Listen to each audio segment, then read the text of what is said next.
ಅತಿಥಿಯಾಗಿ ಬಂದಿದ್ದೇನೆ. ಅವರು ಕಳಿಸಿರುವ ಸಂದೇಶವನ್ನು ನಿಮ್ಮ ಮುಂದಿಡುವುದು ನನ್ನ ಅಭಿಮತ.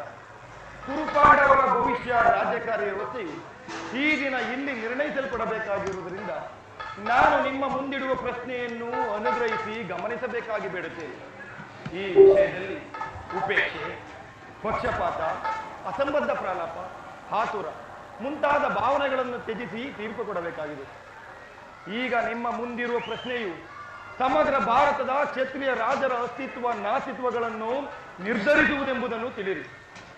ಈ ಪವಿತ್ರವಾದ ಭರತ ಭೂಮಿಯನ್ನು ಶಾಂತಿಯ ಅಮೃತಧಾರೆಯಿಂದ ಅಭಿಷೇಕ ಮಾಡುವಿರೋ, ಇಲ್ಲವೇ ಭಯಂಕರವಾದ ರಕ್ತಧಾರೆಯಿಂದ ಆ ಮಾತೃಮೂರ್ತಿಯನ್ನು ತೋರಿಸುವಿರೋ? ಈ ಎರಡರಲ್ಲೊಂದು ಪ್ರಶ್ನೆಯು ಈ ದಿನ ಇಲ್ಲಿ ನಿರ್ಣಯಿಸಲ್ಪಡಬೇಕಾಗಿದೆ. ಮಿತ್ರರೇ, ಈ ಪೀಠಿಕೆಯಲ್ಲಿಯೇ ಕಾಲಹರಣ ಮಾಡದೆ ಮುಖ್ಯ ವಿಷಯಕ್ಕೆ ಬರುತ್ತೇನೆ. ಕಪಟ ಯುದ್ಧದಲ್ಲಿ ಪರಾಜಿತರಾದ ಸತ್ಯವಂತರು ಧರ್ಮನಿಷ್ಠರೂ ಆದ ಪಾಂಡವರು ವನವಾಸ ಅಜ್ಞಾತವಾಸಗಳನ್ನು ಮುಗಿಸಿಕೊಂಡು ಹಿಂದಿರುಗಿದರಲ್ಲವೇ? ಮುಂದೆ ನಿಮ್ಮ ವಾಗ್ದಾನ ಉಳಿದಿದೆ. ಅವರು ನನ್ನೊಡನೆ ಈ ರೀತಿ ಸಂದೇಶವನ್ನು ಕಳಿಸಿದ್ದಾರೆ: ಪ್ರತಿಜ್ಞೆಯಂತೆ ನಾವು ನಡೆದುಕೊಂಡೆವು. ಮುಂದೆ ವಾಗ್ದಾನ ಮಾಡಿದಂತೆ ನಮಗೆ ಸಲ್ಲಬೇಕಾದ ಅರ್ಧ ರಾಜ್ಯವನ್ನು ನಮಗೆ ಕೊಡಿ. ಕೌರವರೇ, ಈ ವಿಚಾರವನ್ನು ಕೇಳಿದ್ದೀರಾ. ನೀವು ಬಾಲ್ಯದಿಂದಲೂ ಅವರ ಮೇಲೆ ತೋರಿದ ದೀರ್ಘ ವೈರವನ್ನು ಮರೆಯಲು ಪಾಂಡವನಂದರು ಸಿದ್ಧರಿದ್ದಾರೆ. ವಿಷಭೋಜನ, ಲಕ್ಷಗೃಹ ದಹನ, ಕಪಟ ದ್ಯೂತ ಇವೆಲ್ಲಕ್ಕಿಂತಲೂ ಮಿಗಿಲಾಗಿ ತುಂಬಿದ ಸಭೆಯಲ್ಲಿ ದ್ರೌಪದಿ ವಸ್ತ್ರಾಪರಣ,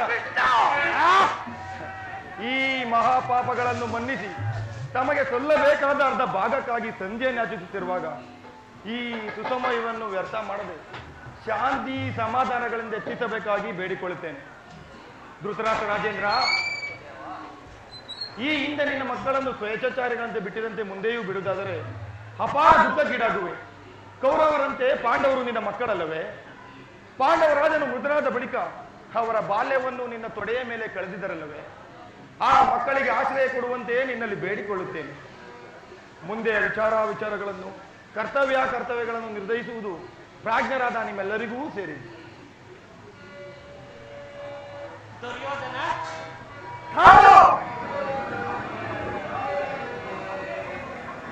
ಆಲಿಸೈನೇ ದೊರೆಯೇ ಪರಮ ಪುರುಷನ ನುಡಿಯ,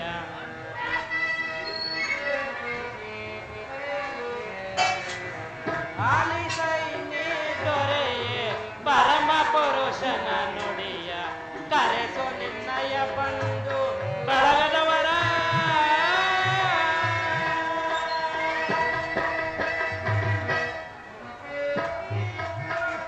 ವರಸಂಧಿಯ ಚಿಸಲು ಗಿರಿದಾರಿ ಬಂದಿಹನು,